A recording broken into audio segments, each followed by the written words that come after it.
குர்ஆன் வசனங்களை போதிக்கணும், நபி மொழிகளை போதிக்கணும். இஸ்லாமிய மார்க்கம் பிறருக்கு தொண்டு செய்ய சொல்லக்கூடிய மார்க்கம். ஃபமன் அஹியாஹா ஃபக அன்னமா அஹியன்னாஸ ஜமீஆ.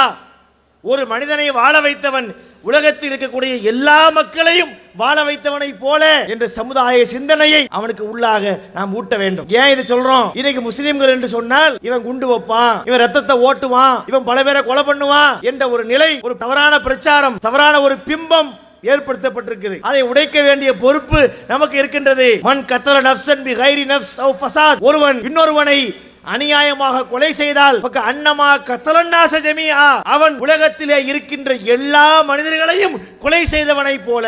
இஸ்லாம் எந்த இடத்திலையும் உயிரை எடுக்கக்கூடிய மார்க்கம் அல்ல, வாழ வைக்க சொல்லக்கூடிய மார்க்கம். அஸ்ஸலாமு அலைக்கும் வரஹ்மத்துல்லாஹி வபரகாத்துஹு. எல்லாம் வல்ல ஏக இறைவனின் நல்லடியார்களே, உங்கள் அனைவர் மீதும் ஏக இறைவனின் சாந்தியும் சமாதானமும் என்றென்றும் உண்டாகட்டுமாக. மற்ற சமுதாய மக்களுக்கு இந்த தலைப்பை பேசுவதன் அவசியம் இருக்கிறதோ இல்லையோ, முஸ்லீம் சமுதாயத்திடத்தில் விழிப்பை குறித்து பேச வேண்டிய நிலையிலே, ஒரு உறக்க நிலையிலே, ஒரு சுறுசுறுப்பான நிலையிலே இல்லாமல் நம்முடைய சமுதாய மக்கள் இருந்து கொண்டிருக்கின்றார்கள். இதற்குரிய ஒரு விஷயமாக இருந்தாலும் நம்மால் இயன்றவரை விழிப்புணர்வை மக்கள் மத்தியில் ஏற்படுத்த வேண்டும் என்ற வாஞ்சையோடு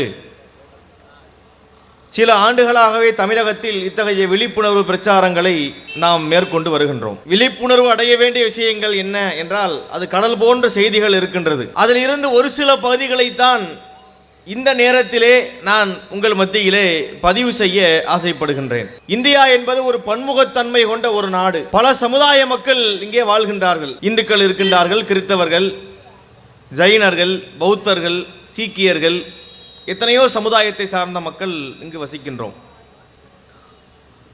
கலாச்சாரங்கள் என்று எடுத்துக்கொண்டால் பல கலாச்சாரங்களை பின்பற்றக்கூடிய மக்கள் இங்கு உண்டு. இந்தியாவிலே மாத்திரம் அதிகமான மொழிகள் பேசப்படுகிறது. இப்படி கன்னியாகுமரியில் இருந்து காஷ்மீர் வரையிலே ஒரு மிகப்பெரிய ஒரு நிலப்பரப்பு. உலகத்தின் பெரிய நாடுகளில் இந்தியாவும் ஒன்றாக திகழ்ந்து கொண்டிருக்கின்றது. இந்த இந்திய நாட்டு அளவிலே நாம் எடுத்து பார்க்கும்போது முஸ்லீம் சமுதாயம் என்பது சிறுபான்மை மக்கள், மைனாரிட்டிஸ் என்று சொல்லப்பட்டாலும் ஒரு 13 விழுக்காட்டுக்கும் அதிகமாக அரசாங்கத்தினுடைய கணக்கெடுக்கின்படி நாம் இந்தியாவிலே வசிக்கின்றோம். 13 விழுக்காடு முஸ்லிம்கள் வசிக்கிறோம் என்றால் கல்வியிலும், வேலைவாய்ப்பிலும், இதர வசதிகளிலும், அரசியல் அதிகாரங்களிலும், இராணுவத்திலும், உயர் படிப்புகளிலும், எல்லாவற்றிலும் அதே 13% அளவிற்கு முஸ்லிம்கள் இருக்கின்றார்களா என்றால் அதை நம்ம பார்க்க முடியவில்லை. இந்தியாவில் இருப்பதிலேயே மிக மிக மோசமான நிலையிலே இருப்பவர்கள் இஸ்லாமியர்கள். கல்வியிலே நான் சொல்கிறேன், படிப்பறிவிலே முஸ்லிம்கள் இருப்பதிலேயே மிக மோசமாக இருக்கின்றார்கள் என்பது நம்முடைய கருத்து அல்ல. கடந்த காலங்களில் முஸ்லிம் சமுதாய மக்கள் மிகுந்த பின்னடைவை சந்திக்கின்றார்கள். அவர்கள் மிகுந்த பொருளாதாரத்திலே பின்தங்கி இருக்கின்றார்கள். எனவே அவர்களுக்கு ரிசர்வேஷன், அதாவது இடஒதுக்கீடு வழங்கப்பட வேண்டும் என்று கோரிக்கை வைக்கப்பட்ட போது அரசாங்கங்கள் என்ன செய்வாங்கன்னா, ஓய்வு பெற்ற ஒரு நீதிபதியினுடைய தலைமையிலே ஒரு கமிஷனை அமைப்பார்கள். அந்த கமிஷனுக்கு பெயர் national commission for religious and linguistic minorities. அதாவது சிறுபான்மை மக்களுடைய நிலையை அறிந்து அரசாங்கத்திற்கு ஒரு அறிக்கை தாக்கல் பண்ணுவாங்க. அதுக்கென்று போடப்பட்ட ஒரு குழு தான் இந்த குழு. இதை இறுதியாக ராஜேந்திர மிஸ்ரா என்ற தலைமையிலே மத்திய அரசாங்கத்தின் சார்பிலே ஒரு குழு நியமிக்கப்பட்டு அவர்கள் மத்திய அரசாங்கத்திடத்திலே தனது அறிக்கையை சமர்ப்பிக்கின்றார்கள். அந்த அறிக்கையை எடுத்து பார்த்தால் நம்முடைய நிலை என்ன என்பதை மிக தெளிவாக நம்மால் புரிந்து கொள்ள முடிகின்றது. இந்தியாவிலே முஸ்லிம்களை விட மோசமாக கல்வியிலே பின்தங்கிய சமுதாயம் யாருமே கிடையாதாம். 45% மக்களுக்கு எழுத படிக்க தெரியாதாம். எழுத படிக்கிறதுனா ஒரு பேப்பர் எடுத்து உங்கள் பேரை எழுதுவது, ஒரு கடிதம் எழுதுவது, ஒரு கருத்தை எழுதுவது. 45% மக்களுக்கு எழுதவும் தெரியாது, எழுதியதை பார்த்து படிக்கவும் தெரியாது. 25 விழுக்காடு மக்கள் 6 வயதிலே இருந்து 14 வயது வரை, 6 வயது என்பது 1ஆம் கிளாஸ் படிக்கக்கூடிய வயசு, 14 வயசு என்பது 9வது வகுப்பு படிக்கக்கூடிய வயது. இந்த இடைப்பட்ட காலகட்டத்திலே 25 விழுக்காடு மக்கள் முஸ்லிம்கள் படிப்பை பாதியிலே விட்டுட்டு போயிடுறாங்க. இந்த நாட்டிலே பட்டப்படிப்பு படித்தவர்கள் முஸ்லிம்களிலே வெறுமன்றே 3 விழுக்காடு மக்கள் தான் பட்டப்படிப்பு படிச்சிருக்கிறாங்களாம். அதாவது 12th முடிச்சுட்டு ஒரு பிஎஸ்சி, ஒரு எம்எஸ்சி என்று அந்த மாதிரி படிப்புகள் இருக்கு இல்லையா, உயர் படிப்பு, உயர்கல்வி துறையெல்லாம் வச்சிருக்கிறாங்கல்ல, அதை படித்தவர்கள் 3% முஸ்லிம்கள் தான் அந்த உயர்கல்வி படிக்கக்கூடியவர்களாக இருக்கிறாங்க. இன்ஜினியரிங் காலேஜை பற்றி நம்ம கேள்விப்பட்டிருக்கிறோம். புற்றீசல்கள் போல முளைத்து வந்தது. எங்கனா பார்த்தாலும் இன்ஜினியரிங் காலேஜ் தான். அவ்வளவு இன்ஜினியரிங் காலேஜ் இருந்தது. அத்தனை கோடிக்கணக்கான மக்கள் இன்ஜினியரிங் படிப்பை படித்தாலும் அதில் முஸ்லீம்களுடைய விழுக்காடு என்ன தெரியுமா? இந்தியாவிலே 200 இன்ஜினியர்கள் இருந்தால் அதில் ஒருத்த முஸ்லீம், அதாவது 0.5%, 1% கூட கிடையாது. அரை விழுக்காடு, அதாவது இந்தியாவில் இருக்கக்கூடிய மொத்த இன்ஜினியர்களை 200 என்று ஆக்கினால் அதில் ஒருவன் இஸ்லாமியனாக இருப்பான். 200 கிடையாது, பல கோடி பேர் இருப்பாங்க. அப்ப எத்தனை நீங்க பாத்துக்கணும். ரொம்ப குறைந்த எண்ணிக்கையிலே நாம் இருக்கின்றோம். நீதிபதிகளாக செஷன்ஸ் கோர்ட் இருக்கு, ஹை கோர்ட் இருக்கு, சுப்ரீம் கோர்ட் இருக்கு. அதுல நீதிபதிகளா வர்றாங்கல்ல, அந்த நீதிபதிகளை எடுத்துக்கொண்டால் 2 விழுக்காடு பேர் தான் முஸ்லிம்களாக இருக்கிறாங்க. இப்படி சொல்லிட்டே போகலாம். அந்த பட்டியலை போட்டோம்னா அந்த பட்டியல் நீள்கிறது.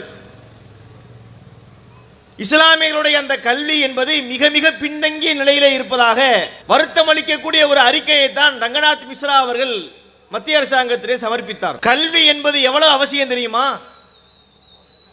இன்றைய காலத்தில் அல்ல, அதை அன்றைய காலத்திலேயே சொன்னார்கள். எண் இல்லாதவன் கண் இல்லாதவனை போன்றாவான், எழுத்து இல்லாதவன் கழுத்து இல்லாதவனை போன்றாவான் என்று சொன்னார்கள். படிப்பறிவு இல்லைன்னா உன்னால நிமிர்ந்து நிற்க முடியாது. வாளின் கூர்மையை விட நூலின் கூர்மை அதிகம் என்று சொல்வார்கள். அப்ப எந்த சமுதாயம் படிக்கின்றதோ அவர்கள்தான் சமுதாயத்திலே நல்ல உயர்ந்த அந்தஸ்தை அடைய முடியும். இதை பிற சமுதாய மக்கள் ஓரளவு புரிந்து கொண்டு, குறிப்பாக உயர் மட்டத்திலே வைத்து பார்க்கப்படக்கூடிய மக்கள் இதை தெளிவாக புரிந்து கொண்டார்கள். அவர்களும் படித்தார்கள், பிள்ளைகளையும் படிக்க வைத்தார்கள், பேர பிள்ளைகளையும் படிக்க வைத்தார்கள். அந்த குடும்பம் பார்த்தீங்கன்னா அப்படி படிப்பாளிகள் நிறைந்த குடும்பமாக இருக்கும். ஆனால் நம்ம சமுதாயத்துடைய நிலை எப்படி இருக்கிறது என்றால் கல்வியிலே மிக மிக பின்தங்கிய நிலையிலே இருக்கின்றார்கள். இஸ்லாமிய மார்க்கத்திலே கல்விக்கு எவ்வளவு முக்கியத்துவம் இருக்கு தெரியுமா? பொதுவாக எவையெல்லாம் உலகத்திற்கு அவசியமோ அந்த கருத்துக்களை அழுத்தம் திருத்தமாக இஸ்லாம் பதிவு செய்திருக்கும். அதில் கல்வி என்பது மிக அவசியமான ஒன்று என்கிற காரணத்தினால் கல்வியை அதிகமாக இஸ்லாமிய மார்க்கம் வலியுறுத்துகின்றது. இஸ்லாமிய மார்க்கத்திலே தீண்டாமை என்பது கிடையாதுங்க. அதாவது கல்வியினுடைய அவசியத்தை புரிவதாக இருந்தால் இங்க இதையும் கொஞ்சம் சேர்த்தா தான் இந்த கருத்து உங்களுக்கு விளங்குன்றதுக்காக சொல்றேன். இஸ்லாத்திலே எங்கேயும் சமத்துவம் உண்டு. ஒரு ஏழையை விட ஒரு பணக்காரன் உயர்ந்தவன் என்ற கருத்தை உலகம் ஏற்றுக்கொண்டிருக்கிறது, ஆனால் இஸ்லாம் ஏற்றுக்கொள்ளவில்லை. உலகத்தில் பாருங்கள், ஒரு பணக்காரனுக்கு செல்வாக்கு இருக்கின்றது. ஒரு ஏர்போர்ட்டுக்கு போறாரு, ஒரு வெளிநாட்டுக்கு ஒருத்தர் போறாரு வச்சுக்கிடுவோம். அங்கே விமானத்தில் போனவங்களுக்கு தெரியும், விமானத்துக்கு உள்ள நுழைந்த உடனே பிசினஸ் கிளாஸ் என்று ஒன்று வைத்திருப்பார்கள். அந்த சீட்டு அகலமா இருக்கும், அது அப்படி சாய்மானங்கள் சாயிற மாதிரி இருக்கும். அங்கு தரப்படக்கூடிய உணவுகள் பானங்கள் எல்லாம் ஒரு உயர்ந்த தரத்திலே அங்கு வழங்கப்படும். அதை தாண்டி உள்ள போனோம்னு சொன்னா எக்கனாமி கிளாஸ் என்று ஒன்று வைத்திருப்பார்கள். சாதாரணது, காசு கம்மி. அந்த சீட்டு பார்த்தீங்கன்னு வைங்க, ஒரு அடைச்சு பிடிச்ச மாதிரி இருக்கும். இங்க 2 பேர் உட்கார்ற இடத்துல அங்க 3 பேர் உட்கார்ற மாதிரி இருக்கும். அங்கு தரக்கூடிய உணவினுடைய தரம், பானத்தினுடைய தரம் இந்த அளவுக்கு இருக்காது. அங்கே கூப்பிடுவாங்க, அந்த ஃப்ளைட்டுக்குள்ளாக போர்டிங் ஆகக்கூடிய நேரத்தில் முதல்ல என்ன அறிவு பண்ணுவாங்க, பிஸ்னஸ் கிளாஸ் மக்கள்லாம் முதல்ல வாங்க, அவன் யாரை இடிக்க வேண்டியதில்லை, பிடிக்க வேண்டியதில்லை, அவங்க கூலாக எந்திரிச்சு போய் உட்கார்ந்து முடிச்சதுக்கு பிறகுதான் நம்மளை கூப்பிடுவாங்க, நம்ம முட்டி மோதி போய் சேர வேண்டும். அப்ப காசு இருக்கிறவர்களுக்கு இந்த உலகத்திலே மரியாதை கிடைக்கின்றது. இஸ்லாத்திலே அப்படி இருக்கிறதா என்றால் கிடையாது. ஒரு ஏழையை விட பணக்காரனுக்கு முக்கியத்துவம் இருக்கு என்ற கருத்தை இஸ்லாம் ஏற்றுக்கொள்ளாது. அதுபோல கருப்பன் வெள்ளையன் பிரச்சனை நம்ம உலகத்தில் இருக்கு. இந்தியாவில் கருப்பன் வெள்ளைய பிரச்சனை கிடையாது, ஐரோப்பிய நாடுகளில் இருக்கு. வெள்ளையாக இருக்கிறவன் உயர்ந்தவன், கருப்பாக இருக்கிறவன் தாழ்ந்தவன் என்ற கருத்து இருக்கு. இந்த கருத்தை இஸ்லாமிய மார்க்கம் காலிலே போட்டு மிதிக்கின்றது. நபி அவர்கள் சொன்னார்கள், லா ஃபதல லி அரபியின் அலா அஜமி. அதே போல மொழி வேற்றுமையையும் இஸ்லாம் ஒழிக்கின்றது. அரபு மொழி பேசக்கூடியவனுக்கு அரபு மொழி பேசாத ஒருவனை விட எந்த உயர்வும் இல்லை. லா ஃபதல லி அஹ்மர், ஒரு சிவப்பு நிறத்தில் இருக்கக்கூடியவனுக்கு வலா அஸ்வத், கருப்பு நிறத்தில் இருப்பவனை விட எந்த உயர்வும் கிடையாது. நிறத்தின் அடிப்படையிலே உயர்வு தாழ்வு கிடையாது, சமத்துவம் தான் எல்லாம். இன்னா கலக்குனாக்கும் மின் தக்கரின் வ உன்சா, உங்கள் அனைவரையும் ஒரு ஆண் ஒரு பெண்ணிலிருந்தே படைத்தோம் என்றுதான் இஸ்லாமிய மார்க்கம் சொல்லி இருக்கு. தீண்டாமையை ஒட்டுமொத்தமாக காலிலே போட்டு சமட்டக்கூடிய மார்க்கம் இஸ்லாமிய மார்க்கம். எந்த விதத்திலும் தீண்டாமைக்கு இஸ்லாத்தில் இடமே இல்லை. தீண்டாமையை இஸ்லாம் ஒழித்திருப்பது போல வேறு யாரும் ஒழிக்கவும் இல்லை. நாம் எல்லாம் சின்ன பிள்ளையா இருக்கும் போது, ஸ்கூல்ல படிச்ச பாடங்கள் படிக்கும் போது, தமிழ்நாடு அரசு பாடநூல் கழகம் என்று ஒரு நிறுவனம் இருக்கு, இப்பவும் இருக்கு. அவங்க தான் பள்ளிக்கூடத்து பிள்ளைகளுக்கு தேவையான பாட புத்தகங்களை தயார் பண்ணி கொடுப்பாங்க. அதனுடைய அட்டை பக்கத்தை திறந்த உடனே அதில் 3 வரி போட்டிருப்பாங்க, ஞாபகம் இருக்கா? அப்புறம் சொன்னா அவங்களுக்கு ஞாபகம் வரும். தீண்டாமை ஒரு பாவச் செயல், ஃபர்ஸ்ட். தீண்டாமை ஒரு பெரும் குற்றம், தீண்டாமை ஒரு மனிதத்தன்மையற்ற செயல் என்று போட்டிருப்பாங்க. ஆங்கில புத்தகத்தில் அன்டச்சபிலிட்டின்னு போட்டு அந்த வார்த்தைகளை போட்டிருப்பாங்க. நம்ம பசங்க என்ன செய்வாங்க தெரியுமா? அந்த 3 தீண்டாமையை அடிச்சிருவான். காலாண்டு பரீட்சை ஒரு பாவச் செயல், அரையாண்டு பரீட்சை அது பெரும் குற்றம், முழு ஆண்டு பரீட்சை மனித தன்மையற்ற மிருக செயல் என்று எழுதி வைத்திருப்பார்கள். ஏன்னா அவனுக்கு பரீட்சை தானே கசக்குது. அப்ப தீண்டாமை தவறு என்பதை எல்லாரும் ஏற்றுக்கொண்டார்கள். நம்ம நாட்டு அரசியல் அமைப்பு சட்டம் அதை கண்டிக்கின்றது. அதற்கு எதிராக சட்டங்கள் இருக்கின்றது. இந்த மாதிரி தீண்டாமையை கடைபிடிக்க கூடாது என்ற தத்துவம் இருக்கின்றது. ஆனால் ஆட்சி இருந்தும், அதிகாரம் இருந்தும், போலீஸ் இருந்தும், ராணுவம் இருந்தும், எம்எல்ஏக்களை கொண்டும் எம்பிக்களை கொண்டும் ஒழிக்க முடிய, நீதிமன்றங்களை கொண்டும் ஒழிக்க முடியாத தீண்டாமையை ஒரே ஒரு தத்துவத்தை சொல்லி இஸ்லாம் ஒழித்து கட்டுகின்றது. இன்னா கலக்குனாக்கும் மின் தக்கரின் வ உன்சா, உங்களை அனைவரையும் ஒரு ஆண் ஒரு பெண்ணிலிருந்தே படைத்தோம். எல்லாம் ஒரு தாய் வயிற்று பிள்ளைங்கள். இறைவன் முதலிலே படைத்தது ஒரு ஆணை, ஆதம் என்கின்ற ஆணை, பிறகு படைத்தது ஹவ்வா என்கின்ற பெண்ணை. இந்த இருவர் மூலமாகத்தான் இன்னைக்கு உள்ள 800 கோடிக்கும் அதிகமான மக்கள் உலகத்திலே வசிக்கின்றார்கள். இன்னும் காலத்தில் மக்கள் பெருகுவார்கள். எல்லாத்துடைய மூலமும் எங்கே போய் நிற்கும்னா இந்த ஆதம்ல போய் நிற்கும், இந்த ஹவ்வால போய் நிற்கும். அப்போ ஒரு தாய் வயிற்று பிள்ளைகளாக இருக்கும் போது இங்கே உயர்வு தாழ்வு என்பது கிடையாது என்பதை இஸ்லாம் தெளிவாக சொல்கிறது. எந்த அடிப்படையிலும் உயர்வு தாழ்வுக்கு இஸ்லாத்தில் இடமே இல்லை. ஆனால் ஒரே ஒரு விஷயத்தில் மாத்திரம் இஸ்லாமிய மார்க்கம் அந்த ஏற்றத்தாழ்வை ஏற்றுக்கொள்கின்றது. எந்த விஷயத்திலே?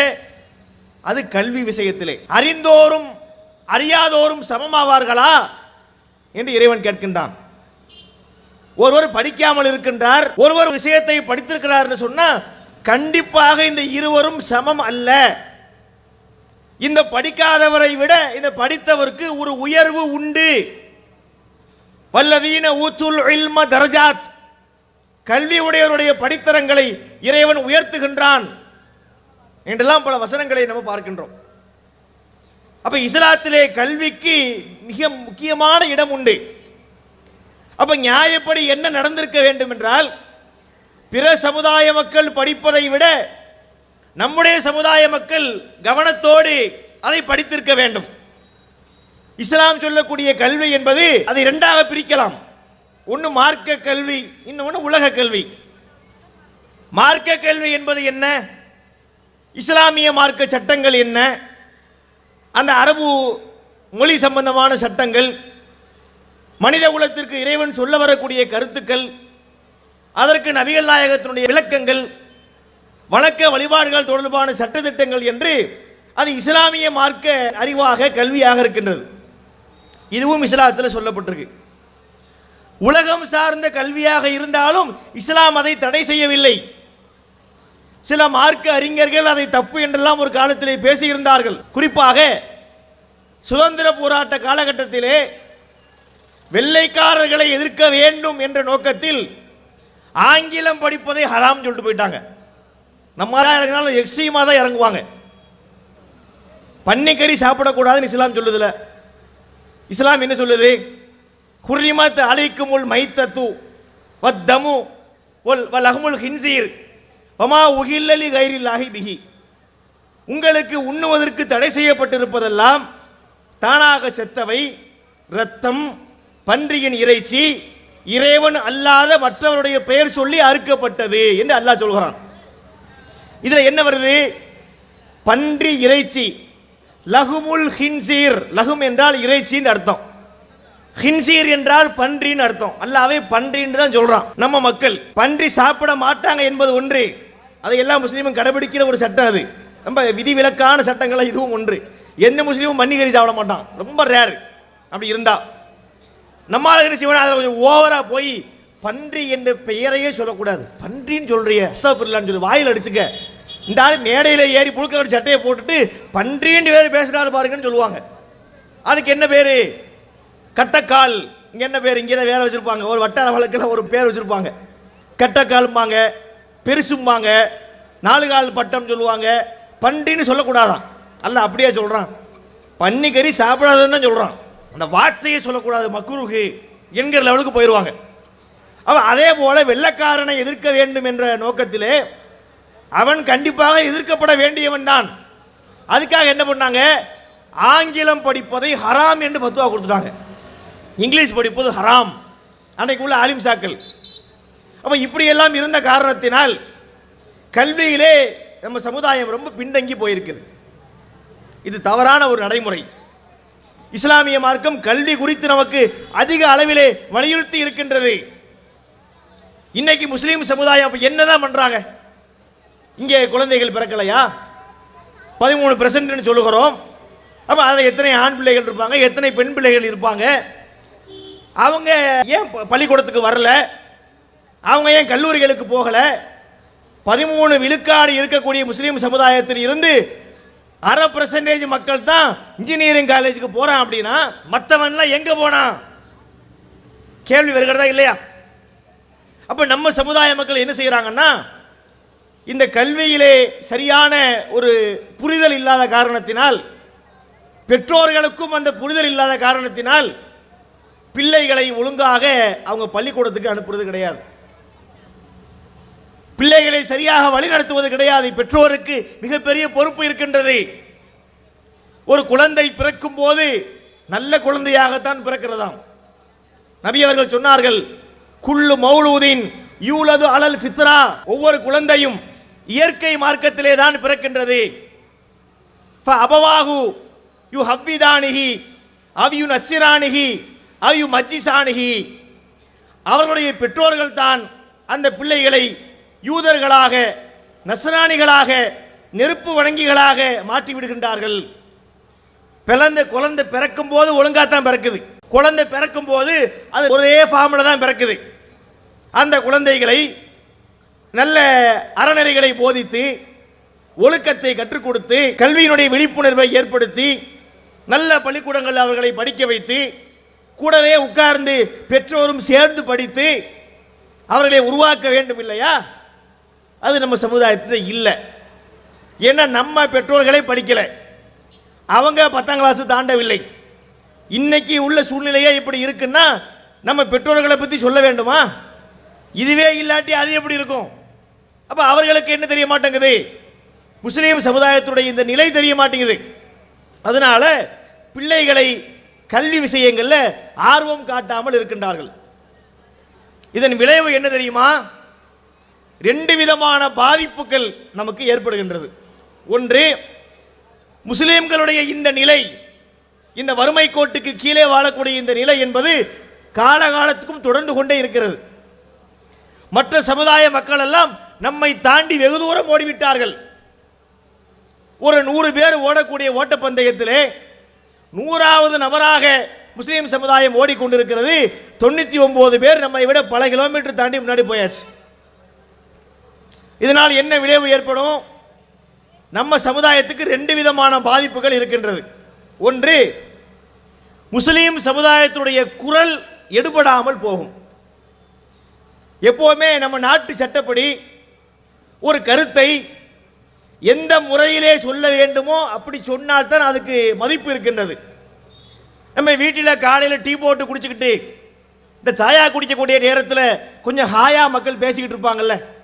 நம்ம நாட்டில் இந்த மோடி ரொம்ப அநியாயம் பண்ணிட்டு இருக்கிறாரு. விலைவாசியெல்லாம் ஏற்றுறாரு. கேஸ் வேலை மானியத்தை நிப்பாட்டி பல வருஷம் ஆச்சு. 400 ரூபாய்க்கு விற்ற சிலிண்டரு 1000 ரூபாய்க்கு விற்கிது. சரி, எவனை எக்கேடு கேட்டு போறாக்கா, ஓ வேலையை நீ பாரு, என் வேலையை நான் பார்க்குறேன்னு அதோட கூட்டத்தை கலைச்சிருவாங்க. இங்கே உட்கார்ந்து பேசுவதால் பயன் இருக்கின்றதா? இது தாய்மார்கள். எது இங்க பாய்மார்கள் பார்த்தீங்கன்னு வைங்க, அவங்க காலையில் சாயா கடையில் உட்கார்ந்துக்கிட்டு அங்கே ஒரு ஐநா சபை கூட்டம் ஒன்று நடக்கும். அங்கே ஐநா சபையிலே பேசுவதற்கு தவறிப்போன கருத்துக்களை கூட கருப்பொருளாக்கி விவாதமாக்கி இந்த டிவியில் போலாம் போடுறாங்களே விவாதங்கள், அதில் என்ன அதை விட அனல் பறக்கக்கூடிய விவாதங்களை டீக்கடை பெஞ்சுகளில் நம்ம ஆளுங்க பேசிக்கிட்டு இருப்பாங்க. இந்த மாதிரி அநியாயம் நடக்குது. சரி, நீ பேசி நான் பேசி என்ன ஆக போகுது? இந்த பாரு 10 ரூபாய்க்கு விற்று சாயா 12 ரூபா ஆக்கிவிட்டான். அவங்களுக்கு அதுதான் கவலையாக இருக்குது. அதோடு அந்த கூட்டம் கலைஞ்சிருது. இங்கே பேசப்படக்கூடிய கருத்து அதுக்கு ஏன் மதிப்பில்லை என்றால், நம்மிடத்திலே கல்வி இல்லை, எதை எப்படி செய்ய வேண்டும் என்கின்ற முறை இல்லை. ஒருத்தர் உங்களை அடித்து விட்டார். நம்ம நாட்டில் சட்டங்கள் இருக்கின்றது, காவல் நிலையங்கள் இருக்கிறது. ஒரு போலீஸா உங்க வீட்டுக்கு தேடி வந்து உங்களை யாரும் அடிச்சிட்டாங்களா? கதவை தட்டுறாரு, கதவை திறக்கிறோம். இன்னைக்கு யாரும் உங்களை அடிச்சாங்களா? இல்லைங்க. பிரச்சனை இல்லை அப்படின்னு கதவை தட்டி கேட்பாங்களா? இல்லை. அது அவங்க வேலையும் இல்லை, அது சாத்தியமும் கிடையாது. அப்ப அடித்தார் என்று சொன்னால் அதை ஒரு காவல் நிலையத்திலே சென்று புகார் கொடுக்க வேண்டும். புகார் கொடுக்கும் போது சம்பந்தப்பட்டவர் அவர் மீது நடவடிக்கை எடுக்கப்பட வேண்டும் என்றால் அதை மனு செய்வதற்கு என்று ஒரு முறை இருக்கின்றது. அந்த முறையிலே அந்த மனு இடம்பெற்றால் தான் அதற்கு தகுந்த எஃப்ஐஆரை, தகுந்த செக்ஷன்களை அந்த காவல்துறை அதிகாரி போடுவார். ஆனால் நமக்கு தான் எழுத படிக்க தெரியாது. அடிச்சா சார் எழுதி கொடுங்க, இல்லை எழுதவெல்லாம் தெரியாது, எழுத தெரியாது. ஏதாவது சில நேரங்களில் பொதுவாக நல்ல அதிகாரிகள் இருக்கிறார்கள். ஏதோ ஒரு உதாரணத்துக்கு சொல்லுகிறேன், ஒரு தவறான அதிகாரி இருந்து அதுக்கு சரியான வழக்கு போடவில்லை என்று சொன்னாலும் கூட இந்த பெட்டி கேஸ் மாதிரி இருக்கும் சில கேஸுகள்.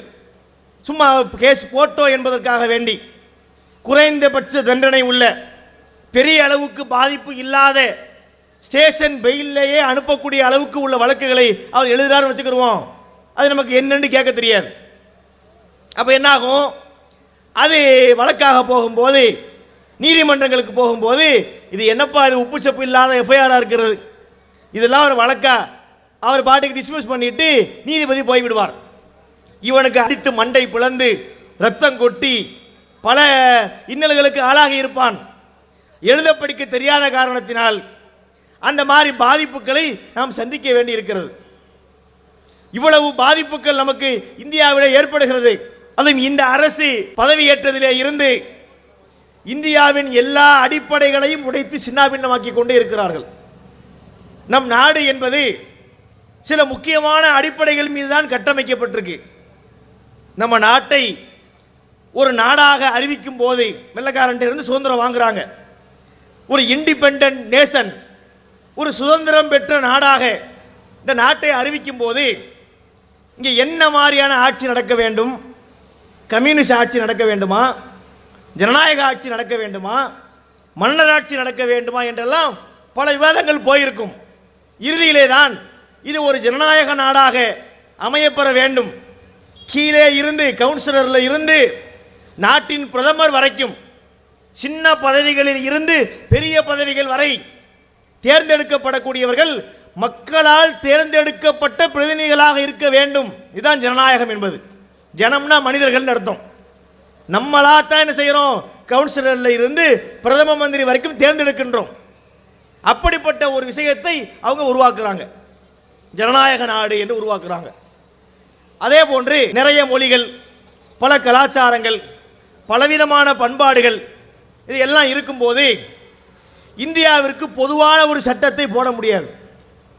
கிரிமினல் ஆக்டை பொறுத்த வரைக்கும் இந்திய குற்றவியல் தண்டனை சட்டம் இருக்கா இல்லையா, அது எல்லா மக்களுக்கும் ஒன்றுதான்.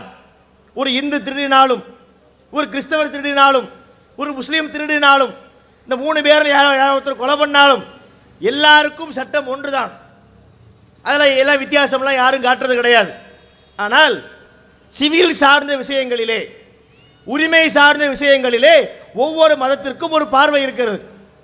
இப்போ ஒரு முஸ்லீம் எப்படி கல்யாணம் பண்ணுவாரு, இந்து கல்யாணம் பண்றாரு, கிறிஸ்தவங்க கல்யாணம் முடிக்கும் போது முஸ்லீம் நடைமுறையை பின்பற்றுறாங்களா? இல்லை. அவங்க மோதிரம் மாத்துறாங்க, இவங்க தாலி கட்டுறாங்க, நம்ம வழி வச்சு கல்யாணம் பண்றோம். இப்படி அவரவர் உரிமை சார்ந்த சில விஷயங்கள் இருக்கா இல்லையா, இதையெல்லாம் கவனித்து பலதரப்பட்ட மக்கள் இருக்கும்போது கிரிமினல் ஆக்டிலே, குற்றவியல் நடைமுறை சட்டத்தில் ஒரு பொதுவான நடைமுறை இருப்பது போல உரிமையில் விஷயத்திலும் பொதுவான நடைமுறையை கொண்டு வந்தால் இந்த நாட்டிலே நிறைய பிரச்சனைகள் வரும். இப்போ ஒரு பொதுவாக சட்டமாக்குறாங்க, இனிமேல் இந்தியாவிலே திருமணம் செய்தால் பூசாரியை வைத்து ஓமம் வளர்த்து மாங்கல்யம் தந்துனா நேனா ஓதி அப்படித்தான் கல்யாணம் நடத்த வேண்டும் என்று சட்டம் கொண்டு வந்தால் அதை நம்ம ஏற்றுக்குவோமா? ஏற்றுக்க மாட்டோம். ஆனால் அதை நோக்கித்தான் நம் தேசத்தை மத்திய அரசாங்கம் நகர்த்தி கொண்டிருக்கிறார்கள். நம்ம எங்கே போயிட்டு இருக்கோன்னு புரியுதா? திருமணம் என்று சொன்னால் இஸ்லாமியர்கள் இஸ்லாமிய முறைப்படி திருமணம் செய்ய முடியாது. அதென்ன உங்க இஷ்டத்துக்கு ஒரு மாதிரி திருமணம் பண்றீங்க? இந்தியா முழுவதும் ஒரே முறையில் தான் திருமணம் நடைபெற வேண்டும் என்று சிவில் சட்டங்களையும் பொதுவாக்கக்கூடிய நடைமுறையை கொண்டு வர வேண்டும். ஒரு ஆள் இறந்து விடுகின்றார், இறந்த பிறகு அவருடைய பாடியை எப்படி டிஸ்போஸ் பண்ணுவது? இந்து சமுதாய மக்கள் எரிக்கின்றார்கள், கிறிஸ்தவ சமுதாயத்து மக்கள் ஒரு பெட்டியிலே வைத்து அதை புதைத்து விடுகின்றார்கள். முஸ்லிம்களாகிய நாம் மண்ணை தோண்டி உள்ளே புதைக்கின்றோம். இதனால யாருக்கும் எந்த பிரச்சனையும் கிடையாது. முஸ்லிம்கள் மண்ணுக்குள்ள புதைக்கிறதுனால இந்தியாவுடைய வளர்ச்சி தடைபட்டு விட்டதா? முஸ்லிம்கள் வழியை வைத்து திருமணம் செய்வதால் நம் நாட்டுடைய பொருளாதாரம் பின்னுக்கு போய்விட்டதா? எதுவுமே கிடையாது. இது எல்லாமே அவரவர்களுக்கு அவங்கவுங்க மதத்தின் அடிப்படையிலே உரிமை வழங்கப்பட்டிருக்கு. ஆனால் இதையும் கூட நோண்டி பார்க்கின்ற வேளையை, இந்த சமத்துவம் நம்ம தமிழகத்திலே அண்ணன் தம்பிகளாக நாம் எல்லாம் வாழ்ந்துவிடக் கூடாது, இதை வெட்டி பிளந்து இவர்களுக்கு மத்தியிலே கலகத்தை மூட்டி அதிலே தான் நம்ம ஆட்சி நடைபெற வேண்டும் என்ற அடிப்படையிலே ஏகப்பட்ட சதி வேலைகளை ஒவ்வொன்றாக நாளொரு மேனியும் பொழுதொரு வண்ணமும் இவங்க எடுக்கக்கூடிய சட்டங்கள், இவங்க போடக்கூடிய திட்டங்கள் எல்லாமே முஸ்லீம்களை கருவறுக்கக்கூடிய அடிப்படையிலே தான் இது நடந்து கொண்டிருக்கின்றது. இது எல்லாம் நம்ம மக்களுக்கு தெரிவது கிடையாது. ஏன் தெரியாது? பேப்பர் படிக்கிறோமா இல்லை? டெய்லி பேப்பர் வருது, பேப்பர் எடுத்து படிக்கணுமா? நம்மளை எத்தனை பேர் பேப்பர் வாங்குற பழக்கம் இருக்கு? பேப்பர் படிக்கிறது கிடையாது. டிவி போட்டு பார்க்கலான்னு பார்த்தா அந்த டிவிலையும் பார்க்கும்போது, இந்த டிவி செய்தியை பார்க்கும்போதே பழைய கிரிக்கெட் மேட்சை மாற்றிடுறோம். இன்னைக்கு ஃபைனல் வேற, அவன் ஜெயிப்பான்னு வேற தெரியல, சேனலை மாற்று, அதை மாற்று, இதை மாற்றுன்னு இந்த பஞ்சாயத்துகள் இருக்கின்றது. இதுபோல நிறைய விஷயங்கள் இருக்கின்ற காரணத்தினால் நம்ம வஞ்சிக்கப்பட்டு கொண்டே இருக்கின்றோம். நம்ம வஞ்சிக்கப்படுறதுக்கு பல காரணம் உண்டு. அதில் மிக முக்கியமான ஒரு காரணம் என்னன்னா, நம்ம வஞ்சித்தாலும் அதை எதிர்த்து போராடுவதற்கு ஒரு ஆயுதமாக இருக்கக்கூடிய கல்வி என்பது இந்த சமுதாயத்திட்ட கிடையாது.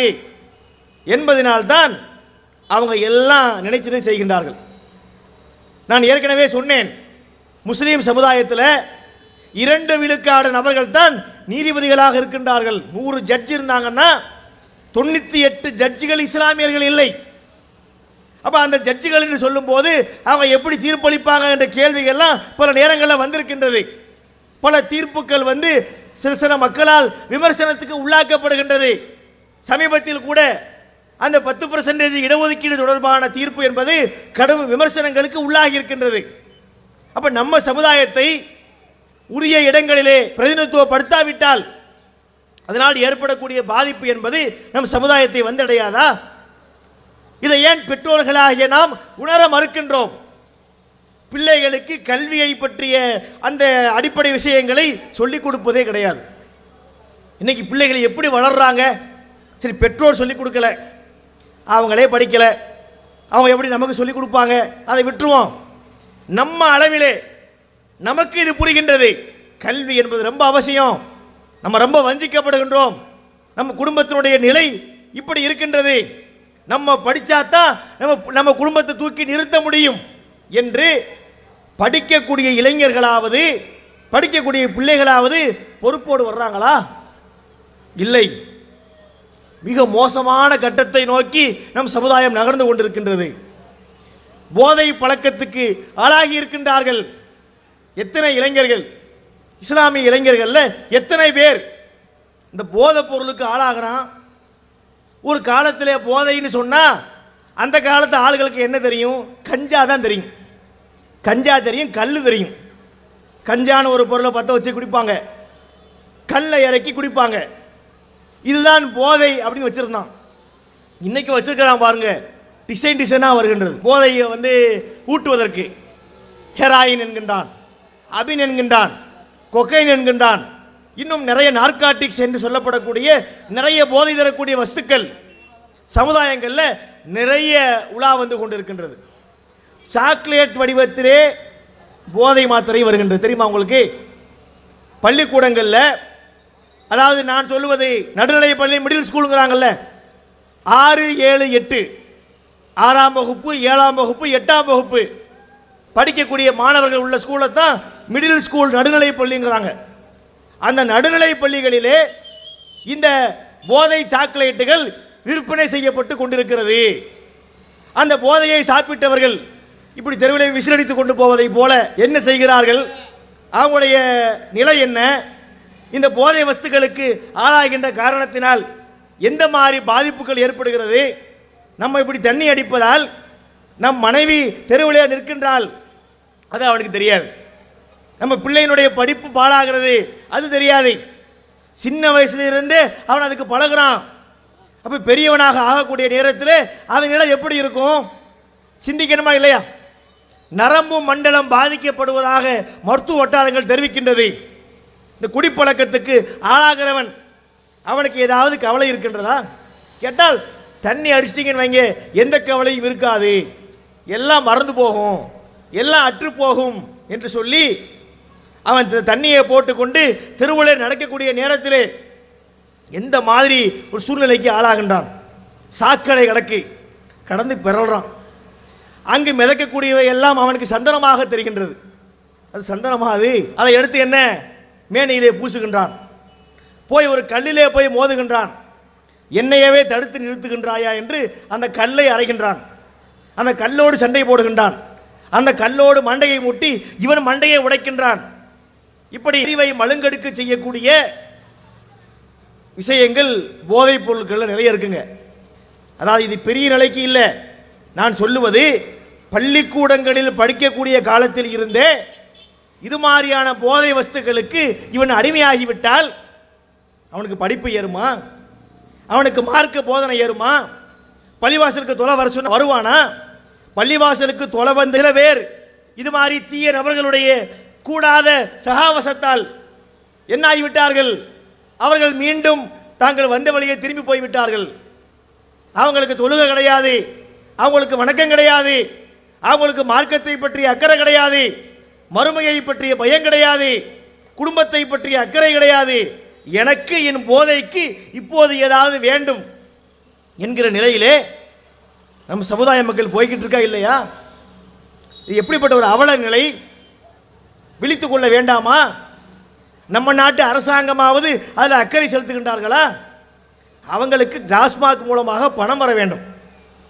2021 2022 இந்த ரெண்டுக்கு சேர்த்து ஒரு வருஷ கணக்கு, இதில் பாதி அதில் பாதி வரும். ஒரு வருஷ கணக்கு போட்டு பார்த்தால் டாஸ்மாக் மூலமாக தமிழ்நாட்டுக்கு வந்த வருமானம் என்பது 36,000 கோடி. இது கடந்த ஆண்டை விட 2200 கோடி அதிகம் என்று தமிழக அரசு அப்படியே பெருமையாக சொல்கிறது. இது பெருமைப்பட வேண்டிய விஷயமா? 2200 கோடி ஒரு ஆண்டுக்கு டாஸ்மாகில் கூடியிருக்குன்னா லட்சக்கணக்கான மக்களை நீ குடிகாரன் ஆக்கியிருக்கிறேன் அர்த்தம்.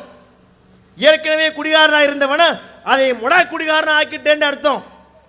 அதான் சொன்னாங்க அந்த காலங்களில் அரசியலில் இருந்தவங்க கூட சொன்னாங்க, இதில் இருந்து வருமானம் வருகிறது என்பதற்காக டாஸ்மாக் நடத்துகிறோம், அது கெட்டது, இருந்தாலும் விட முடியவில்லை, அதில் இருந்து நமக்கு அரசாங்கத்துக்கு ஒரு இன்கம் வருது என்று சொல்வது எப்படிப்பட்டது தெரியுமா? குஷ்டரோகியினுடைய கையில் இருக்கக்கூடிய வெண்ணெய்க்கு சமம் என்று சொன்னார்கள்.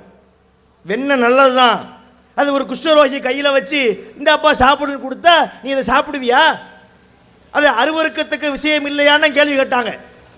இன்னைக்கு என்ன, நம்ம நாட்டிலே எந்த கழகம் ஆட்சிக்கு வந்தாலும், அது இந்த கழகமாக இருக்கலாம் அந்த கழகமாக இருக்கலாம், யாரா வேணா வரட்டுமே, இந்த மதுவிலக்கு கொண்டு வந்தாங்களா? இந்த சாராயத்திற்கு ஒரு சாவு மணி அடித்தார்களா? இல்லை. தெருவுக்கு திறந்து வைத்திருக்கின்றார்கள்.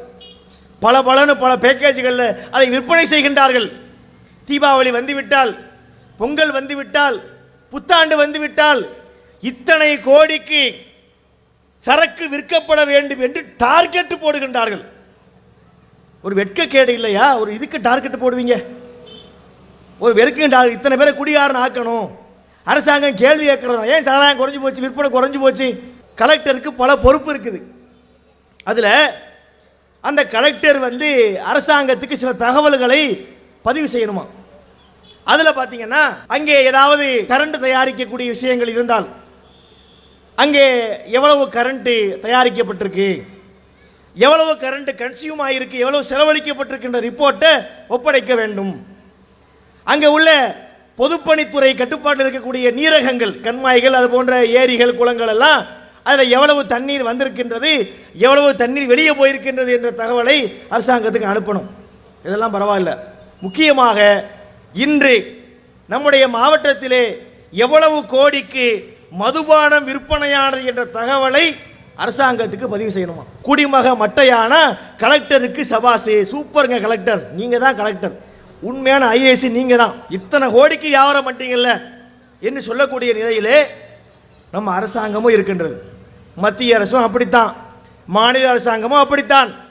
அப்ப அரசாங்கத்திற்கு அந்த அக்கறை கிடையாது, நம் சமுதாய தலைவர்களுக்கு அந்த அக்கறை கிடையாது. நம்ம ஒவ்வொருவரும் நமது பிள்ளைகளை இதில் இருந்து காக்க வேண்டும் என்று கவனத்தோடு வளர்க்கணுமா இல்லையா? அவர்களுக்கு மார்க்கத்தை போதிக்காதது மிகப்பெரிய தவறு. மார்க்கத்தை பிள்ளைகளுக்கு சொல்லிக் கொடுக்கின்றோமா? பிள்ளைகள் நம்ம அரவணைப்பில் தான் வளர்றாங்க, அதை சொல்லிக் கொடுக்கிறோம், இதை சொல்லிக் கொடுக்கிறோம். தந்தையினுடைய தொழிலை பிள்ளைக்கு சிறிய வயதில் இருந்து பயிற்சி கொடுக்கின்றார். நான் தப்புன்னு சொல்ல வரல, கைவிலையை சொல்லிக் கொடுக்கிறது நல்ல விஷயம்தான், ஒரு கைத்தொழிலை கற்றுக் கொடுப்பது, இப்படிலாம் சொல்லிக் கொடுத்தவங்க மார்க்க விஷயங்களை பிள்ளைகளுக்கு போதித்தோமா? மதுபானம் என்பது இஸ்லாத்திலே ஹராமாக்கப்பட்டது. இன்னமல் ஹம்ரு வல் மைசிரு வல் அன்சாபு வல் அஸ்லாமு ரிஜ்ஸும் மின் அமலி ஷைத்தான் ஃபஜ்தனிபூஹு லஅல்லக்கும் துஃப்லிஹூன். திருமறை குர்ஆன் தீர்ப்பளிக்கின்றது. மது குடிப்பது, சூதாடுவது, பலிபீடங்களுக்கு செல்வது, அம்புகளை கொண்டு குறிபார்ப்பது, இவையெல்லாம் அருவருக்கத்தக்க ஷைத்தானுடைய காரியங்கள். திருமறை குர்ஆன் சொல்லுதா இல்லையா? அதை நம்முடைய பிள்ளைகளுக்கு நாம் ஏன் சொல்லிக் கொடுப்பதில்லை?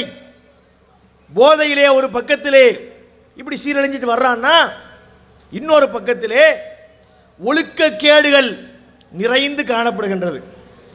பிள்ளைகளுக்கு ஒரு குறிப்பிட்ட வயது வந்தவுடனே கற்பொழுக்கம் சார்ந்த விஷயங்களை நமது பிள்ளைகளுக்கு கற்றுக் கொடுக்க வேண்டும்.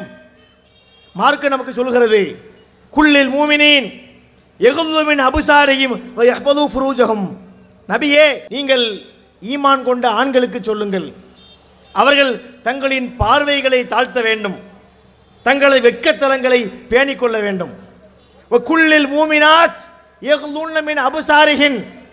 ஈமான் கொண்ட பெண்களுக்கு சொல்லுங்கள், அவர்கள் தங்களுடைய பார்வைகளை தாழ்த்த வேண்டும், தங்களது வெட்கத்தலங்களை பேணிக் கொள்ள வேண்டும். வலா யுபதீன சீனத்தகுன்ன இல்லாமா நகரமின்கா. வெளிப்பட்டே ஆக வேண்டியவற்றை தவிர மற்றவற்றை அவர்கள் மறைத்துக் கொள்ள வேண்டும். பெண்கள் ஹிஜாபோடு நடந்து வர வேண்டும் என்றெல்லாம் மார்க்க நமக்கு சொல்லியிருக்கின்றது. இந்த கற்பொழுக்கம் சார்ந்த விஷயங்களை நமது பிள்ளைகளுக்கு நாம் முறையாக சொல்லிக் கொடுக்கின்றோமா? இன்னைக்கு உள்ள மீடியாக்கள், சோசியல் மீடியாக்கள், ஃபேஸ்புக்கு, வாட்ஸ்அப்பு, இன்ஸ்டாகிராம் மாதிரியான விஷயங்கள்ல எவ்வளவு ஆபாசங்கள் உலா வருகின்றது. ஒரு பேப்பர் வாங்கி படிக்க முடிகின்றதா? ஒரு பேப்பர், ஒரு சாதாரண பத்திரிகை, புகழ்பெற்ற பத்திரிகை, பல ஆண்டுகளாக நடக்கக்கூடிய பத்திரிகை, அதில் சினிமா நடிகையினுடைய படம் இல்லாமல் அந்த செய்திகள் வருகின்றதா? டிவியில ஒரு விளம்பரம் போடுகின்றான், அந்த விளம்பரத்தை பார்த்தால் உள்ளாடை சம்பந்தப்பட்ட விளம்பரங்கள் அவ்வளவு மோசமாக காட்சிப்படுத்தப்பட்ட காட்சிகள் அந்த டிவியிலே காண்பிக்கப்படுகிறது. இப்படி எங்கு பார்த்தாலும் ஆபாசம் நமது பிள்ளைகளை விரட்டுகின்றது. அப்போ நாம் நமது பிள்ளைகளுக்கு இதை சொல்லி இதை தவிர்க்க வேண்டும், இதில் கவனத்தோடு இருக்க வேண்டும், இதை கற்பொழுக்கத்தோடு இருக்க வேண்டும். சொல்லணுமா இல்லையா? ஆடை விஷயத்திலே இஸ்லாம் சொல்லக்கூடிய கண்டிப்பு அவசியம். ஏன் இஸ்லாம் பெண்களுக்கு ஆடை கட்டுப்பாடு போடுகிறது? பெண்கள் இயற்கையிலேயே ஒரு கவர்ச்சியோடு படைக்கப்பட்டிருக்கின்றார்கள். ஆணுடைய கவனத்தை அவர் ஈர்க்கின்றாள். அவர் உரிய மறைப்பு இருக்கும்போது பிரச்சனை இல்லை. உரிய மறைப்பின்றி ஒரு பெண் வருகின்றாள், ஒரு சாலையில் வருகின்றாள். இந்த லேடியை பார்த்தவன் ஆப்போசிட்ல வந்த காடியை பார்க்கவில்லை. இப்படியே போய் என்ன கடைசியிலே பாடி ஆகி கிடக்கின்றான். நிலையை நம்ம பார்க்கணும். எத்தனை விஷயங்கள், கவனச்சிதறல்கள். அப்ப பெண்கள் இப்படி ஈர்க்கப்பட்டாங்கன்னா இஸ்லாம் அதுக்கு ஒரு செக்கு வைக்கின்றது. ஒரு பார்வை கட்டுப்பாடு, ஒரு ஆடை கட்டுப்பாடு, பேச்சிலே ஒரு கட்டுப்பாடு, அலங்காரங்கள்ல ஒரு கட்டுப்பாடு என்று இஸ்லாம் எவ்வளவு கவனத்தோடு இந்த ஒழுக்கத்தை விட்டு நாம் வெளியிலே சென்று விடக்கூடாது என்பதற்கு சட்டங்களை போட்டால் கொஞ்சமாவது நமக்கு அதில் அக்கறை இருக்கின்றதா? ஏன் அக்கறை இருப்பதில்லை? இவங்களே சேர்ந்துல பார்க்குறாங்க. மாலை நேரங்களில் பார்த்தா தொலைக்காட்சிகளில் நிறைய தொடர்கள். பொதுவாக இந்த பாட்னி படித்தவங்களுக்கு தெரியும், பூக்கள் பகலில் தான் பூக்கும், இரவிலே பூக்கிற பூக்கள் ரொம்ப குறைவு. சில வகையான பூக்கள் தான் ராத்திரி பூக்கும். ஆனால் நம்ம வீட்டில் பார்த்தாச்சுன்னா மாலை இரவு நேரங்களில் நிறைய பூக்கள் பூக்கிறது. செம்பருத்தி, அதில் செம்பருத்தி 1, செம்பருத்தி 2, முசிபத்து 1, முசிபத்து 2, சித்தி 1, சித்தி 2. ஒரு ஊரில் ஒரு ராஜகுமாரி, ஒரு ஊரில் 2 ராஜகுமாரி. எப்படி போகிறான் பாருங்க அவன். அந்த தொடர்ச்சி எப்படி வருதுன்றது பாருங்களேன். ஏன் நம்ம மக்களை கொண்டாந்து இல்லை உட்கார வச்சிடலாம், இந்த வச்சாச்சுன்னா இது இவங்க பார்ப்பாங்க. இப்படி இந்த தொலைக்காட்சி தொடர்களில் போகிறாங்களே, அதில் என்ன சமுதாயத்தை பண்படுத்தக்கூடிய கருத்து இருக்கின்றதா? நாட்டினுடைய நிலையை பற்றி பேசப்படுகின்றதா? மத்திய அரசாங்கத்துடைய அந்த சதி வேலைகளை தோல்விக்கக்கூடிய கருத்துக்கள் அதில் இடம்பெற்றிருக்கின்றதா? எல்லாம் இந்த விஷயங்கள் தான். அடுத்தவனுடைய மனைவியோடு தொடர்பு ஏற்பட்டது, இப்படி தான் போகுது. அதெல்லாம் வரிசை சொல்ல முடியாது. ஒரு பெண்கள் இருக்கிற சபையிலே அதை விழாவாரியை பேச முடியாது. அவ்வளவு மோசமான காட்சிப்படுத்தப்படுகிறது. அதை பெற்றோர்களே பார்க்கும்போது அது எப்படி தப்புன்னு அவங்க உணர்வாங்க. அது தப்புன்னு பிள்ளைகளுக்கு எப்படி உணர்த்துவார்கள்? கிடையாது. சினிமாக்கள் என்று சொல்லி அது அரைகுறை ஆடைகளை போட்டு நாசம் செய்கிறார்கள். சினிமாக்கள் எல்லா காலத்திலையும் ஹராம் தான். சினிமாக்கள் என்பது தப்பாக தான் இருந்திருக்கு. ஆனால் அது பல பரிமாணங்களை தாண்டி வருது. இப்போ என்ன, எல்லா கொச்சை விஷயங்கள், இரட்டை பொருள் தரக்கூடிய அர்த்தங்கள், இலைமறை காயாக, அதெல்லாம் மேடையில் பேசினால் அருவருக்கத்தக்க விஷயங்களாக இருக்கும். அப்படிப்பட்ட விஷயங்கள் மோசமான காட்சிப்படுத்தப்பட்டு எல்லாம் அப்படி காட்டப்படுது. சினிமா எடுக்கிறான்னா அவன் கதையை நம்பி படையெடுக்கல, சதையை நம்பி தான் படையெடுக்கிறான். பச்சையாக சொல்லணும் அப்படித்தான். எல்லாம் பெண்களை அறகுறையாக காட்டியாச்சுன்னா அதுக்கு ஒரு கூட்டம் வந்துருவாங்க என்கிற அடிப்படையிலே மோசமான ஒரு சந்தைப்படுத்துதல். இது எப்படின்னா அடுத்தவனை நாசமாக்கி சம்பாதிக்கிறது. இது ஒரு மோசமான ஒரு பழக்கம்ங்க. சம்பாதிப்பதற்கு 1000 வழி இருக்கு. அவன் மனசை கெடுத்து, அவன் உள்ளத்தில் நஞ்சை போட்டு, அவனுக்கு இந்த விஷயங்களை தூண்டி விட்டு, அவனை சமூக விரோதியாக மாற்றி எனக்கு கோடி வேண்டும் என்ற அடிப்படையிலே ஒரு கூத்தாடி கூட்டம் பல பேர்களில் இருக்கிறாங்க. அப்படி ஒரு கூட்டம் செயல்படுதுன்னு சொன்னால் முஸ்லீம்கள் அதை நாடி செல்லலாமா? நமக்கு அவனுக்கு எவ்வளவு வித்தியாசம் இருக்கின்றது. எப்படிப்பட்ட கற்பொழுக்கத்தை நபி அவர்கள் நமக்கு ஏற்படுத்தி கொடுத்திருக்கின்றார்கள். குப்பையை கிளறக்கூடிய கோழி என்று சொல்வார்கள். நம்ம சமுதாயத்துக்கு அது ரொம்ப பொருந்தும். குப்பையை கிளறும் கோழினா என்ன? வீட்டு வாசலில் குப்பையை கொட்டி வச்சிருப்பாங்க, கோழி மேயும். அந்த கோழி பார்த்தீங்கன்னா காலை வச்சு அப்படியே அந்த குப்பையை கிளறிக்கிட்டே இருக்கும். அந்த குப்பையிலே ஒரு வைரம் வரும், அதை ஒரு பக்கம் எத்தி விட்டுரும். ஒரு பவளம் வரும், அதை ஓரம் கட்டிடும். ஒரு தங்கம் வரும், மாணிக்கம் வரும், எல்லாத்தையும் ஓரம் கட்டிவிட்டு அதுக்கு என்ன தேவை? புழுக்கள், கொசுக்கள், ஏதாவது ஒரு நெல், இதை சாப்பிட்டுட்டு அது திருப்தி அடைஞ்சு போயிடும். இதுதான் நம்ம சமுதாயத்தின் நிலை. திருமுறை குர்ஆன் இருக்கிறது, நபிகளாருடைய பொன்மொழி இருக்கின்றது, அதில் சொல்லப்பட்ட அற கருத்துக்கள் நிறைந்து காணப்படுகிறது. அதையெல்லாம் தூக்கி எறிந்துவிட்டு இந்த நடைபிணங்களை நோக்கி, இந்த கூத்தாடிகளை நோக்கி இந்த சமுதாயம் பயணித்துக் கொண்டிருக்கின்ற அவல நிலையை பார்க்கின்றோம். அப்ப இந்த 2 விஷயங்கள் நிறைய சொல்லலாம். இந்த 2 விஷயங்கள் சமுதாயத்திலே மிகப்பெரிய பாதிப்பை உண்டாக்கி இருக்கின்றது. ஒரு குறிப்பிட்ட காலம் பிள்ளை படிக்கிறதுக்கு போறான், ஒரே பிரைவசி தான். நம்ம எல்லாருமே பிள்ளை நம்ம நோண்டக்கூடாது, அவனுக்கு ஒரு ஃபோன் வேற. இப்போ நாம் என்ன பார்க்கின்றோம்? இந்த மீடியாக்கள் மூலமாக, இந்த டாஸ்மாக் மூலமாக நம்முடைய பிள்ளைகள் வழிகட்டு போறாங்கன்னா அதுக்கு பெற்றோர்களும் ஒரு காரணம். படிக்கிறாங்க பிள்ளைங்க, ஒரு வாலிப வயசு, அது அலைப்பாய்கின்ற வயசு. அதில் அறநெறி கருத்துக்களை சொல்லி, இஸ்லாமிய ஒழுக்கவியலை சொல்லி நாம் தடுக்காவிட்டால் கட்டத்தில் என்ன ஆயிரும்? கடைசியில் பிள்ளையை காணாம், பையனை காணாம். என்ன? ஓடும் பிள்ளைகள் பாடும் பெற்றோர்கள் என்று சொல்லக்கூடிய அளவிற்கு பிள்ளை போயிட எங்கே போனான்னு தெரியல. ஒரு மாதம் கழிச்சு, 2 மாதம் கழிச்சு ஒருத்தையை கூட்டிட்டு வந்து இவள் தான் என் மனைவி என்கிறான். படிப்பு பாதியில் நிற்கிறது. அவள் யார், அவள் சூழ்நிலை என்ன என்பது தெரியாது. இப்படி நிறைய பேர் தங்களுடைய வாழ்க்கையை தொலைத்து கொண்டிருக்கிறார்கள். இஸ்லாம் என்பது மறுமையை நம்பக்கூடிய ஒரு மார்க்கம். இறப்புக்கு பின்னாடி ஒரு வாழ்க்கை இருக்கின்றது. அல்லது ஹலக்கல் மவுத் வல் ஹயாத் லி எபுலுவக்கும் ஐயுக்கும் அஹ்ஸனு அமலன், உங்களில் அழகிய செயலுக்கு உரியவர் யார் என்பதை சோதிப்பதற்காக அவனே உங்களுக்கு வாழ்வையும் மரணத்தையும் ஏற்படுத்தி இருக்கின்றான். திருமறை வசனம் சொல்கின்றது. அப்ப இந்த துனியாவிலே தோல்வியடைந்தவர்களாக அவருடைய நிலை மாறிப்போவதை நாம் பார்க்கின்றோம். எனவே கவனத்தோடு நாம் இருக்க வேண்டும், ஒரு குறிக்கோள் எடுக்க வேண்டும். மார்க்க விஷயங்களை சரியாக படித்து, குர்ஆனை படித்து அதன்படி நடக்க வேண்டும். நபிகளார் சொன்ன அடிப்படையிலே நமது வாழ்க்கையை அமைத்துக் கொள்ள வேண்டும். குறிப்பாக நமது பிள்ளைகளை அந்த அடிப்படையிலே நாம் உருவாக்க வேண்டும். சின்ன பிள்ளைகளுக்கு நாம் மார்க்கத்தை சொல்லிக் கொடுக்கணும், குர்ஆன் வசனங்களை போதிக்கணும், நபி மொழிகளை போதிக்கணும். இஸ்லாமிய மார்க்கம் பிறருக்கு தொண்டு செய்ய சொல்லக்கூடிய மார்க்கம். ஒருவனை வாழ வைத்தவன் ஃபமன் அஹியாஹா ஃபக அன்னமா அஹியன்னாஸ ஜமீஆ, ஒரு மனிதனை வாழ வைத்தவன் உலகத்தில் இருக்கக்கூடிய எல்லா மக்களையும் வாழ வைத்தவனை போல என்ற சமுதாய சிந்தனையை அவனுக்கு உள்ளாக நாம் ஊட்ட வேண்டும். ஏன் இது சொல்றோம்? இன்னைக்கு முஸ்லீம்கள் என்று சொன்னால் இவன் குண்டு வைப்பான், இவன் ரத்தத்தை ஓட்டுவான், இவன் பல பேரை கொலை பண்ணுவான் என்ற ஒரு நிலை, ஒரு தவறான பிரச்சாரம், தவறான ஒரு பிம்பம் ஏற்படுத்தப்பட்டிருக்குது. அதை உடைக்க வேண்டிய பொறுப்பு நமக்கு இருக்கின்றது.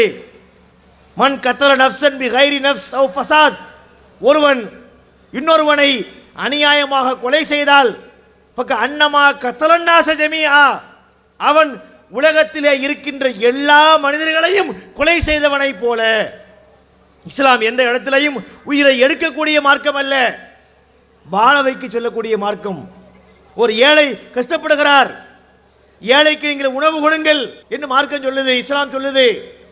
ஏழைக்கு உணவு கொடுங்கள் என்று சொல்லும் போது அவன் இஸ்லாமியனா என்று பார்த்து கொடுக்க சொல்லவில்லை. அவன் ஏழை, அவன் எந்த மதத்திலையும் இருக்கலாம், எந்த ஜாதியில் இருக்கலாம், அது பிரச்சனை இல்லை.